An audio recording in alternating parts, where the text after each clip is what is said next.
Catches fire, एकदम से वो क्या कर रहा है, कैच फायर कर रहा है ना, बर्न करना शुरू कर दे रहा है। तो एक ही मेन चीज इसमें कंसेप्ट है सिट्रस ऑयल या सिट्रिक एसिड का, दैट्स व्हाई इट बर्न्स। जैसे हम इसको नजदीक लेके जा रहे हैं तो वो क्या कर रहा है बेटे, बर्न कर रहा है ना, कर रहा है ना। और कोई करके देखना चाहता देख लो बेटे, दो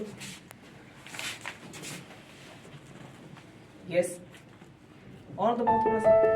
सिट्रस ऑयल है और ये सिट्रिक एसिड है।